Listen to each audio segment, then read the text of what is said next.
Hello YouTube fans. Now as you may know, the other week or the other day, I was inserting remakes, which I like to call shitmakes. Movies with no reason to be made, no purpose, with total and utter fucking garbage, no imagination, and had shitty directors. Now I'm going to talk about remakes, in my eyes, what were fucking dud remakes. Let's start with the one I reviewed weeks ago. That being Night of the Living Dead. Thanks because of Don Safina, who was originally going to do the effects for the original, managed to do a damn good remake. With some good effects, good makeup. He also manipulated parts that you thought was going to be shot for shot, and he made it his own film. And let's not forget the improvement on Barbara, who I thought was a total fucking wimp in the original. This one, she was top notch and kick ass.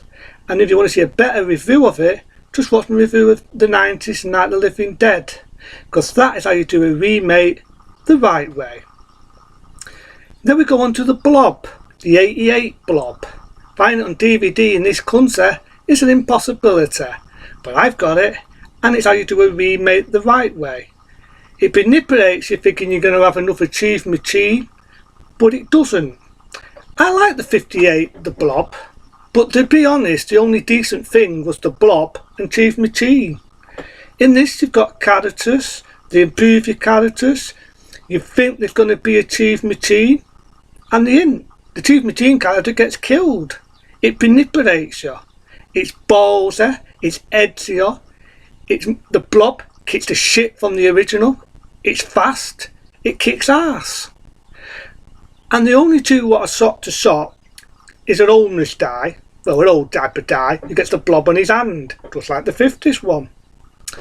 And there's a cinema scene, but I think it improved it.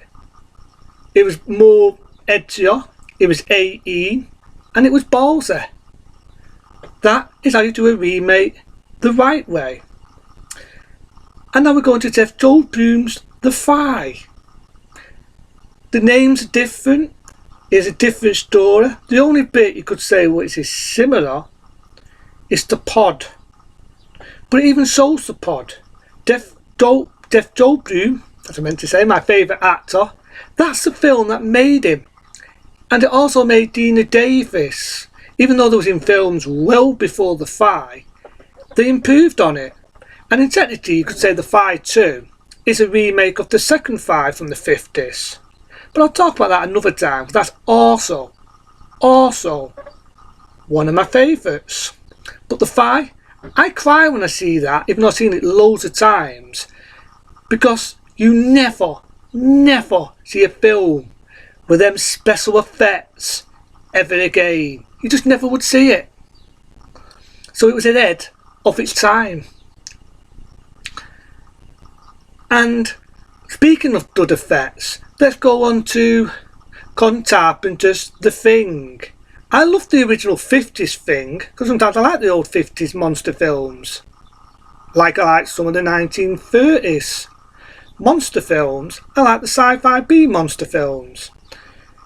But what John Carpenter did was, he altered the story, he made it more faithful to the book, had good practical special effects.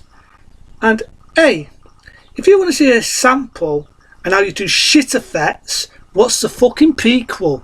Where the director conned the people who did the effects, wiped it over with shitty CGI and made it a pussy rating. The Thing, the 82 one by John Carpenter, improved on the effects, had good practical effects, which completely proves that CGI is shit. And it stepped to its 18 roots. That is how you do a fucking remake. Then you get other remakes, which I think is Diamonds in the Ring, Diamonds in the Dust, Friday the 13th. It's a total different story. They brought back Jason, he ran, and he kicked ass. To me, that is how you do a remake the right way. And then we get Last House on the Left. The original was a disturbing film by Wes Craven, but what he did was he improved on a few things what he messed up. He got rid of the comedy, he got rid of the blumbering cops, which nobody liked, and he didn't make it a downbeat. The girl in the original, as we all know, got killed.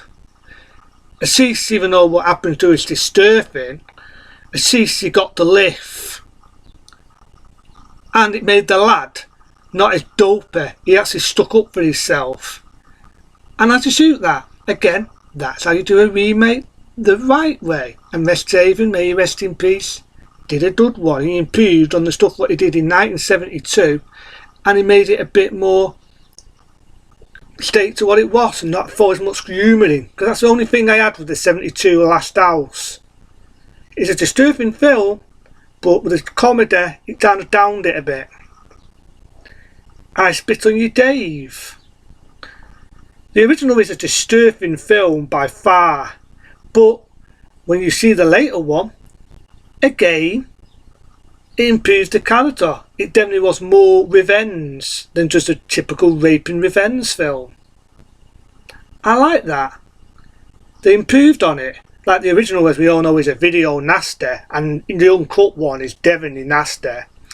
But they improved on the revenge bit, because I always felt in the original I Spit on You, Dave, do you think the revenge wasn't as sweet? In this, it was. And then we get to the next one of remakes, which I think deserves to be damn good. That being, if I can think about it now, because I think I fucking forgotten. Bear with me. Let me think. I'm trying to think. I've forgotten the fucking thing. Bananas. That was it. How could I forget it? Bananas. 2010 Bananas. Now remember when I did the review on the 1978 Bananas? The 2010 one made it more bloodier, made it more gruesome, stuck to its 18 roots. Yeah, it has a bit of CGI, but it also had a lot of practical.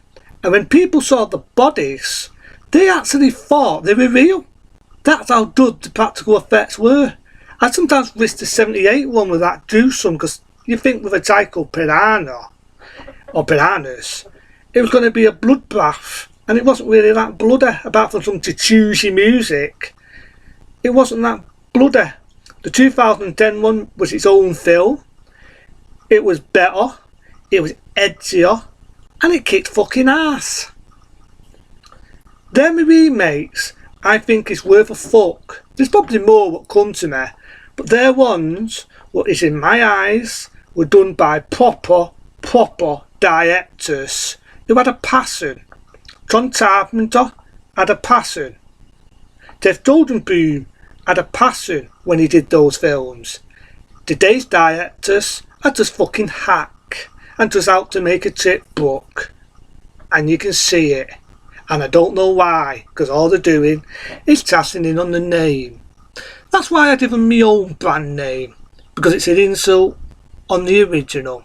But there were remakes I think were good and are worth a fuck. Normally, remakes ain't worth a shit. And I said to my last review, if you're going to remake a film, which I think may need a bit of a remake, it better be a good one. Because if it isn't, and it's not worth fucking shit, then leave it the fuck alone. Other than that, everyone, have a good one.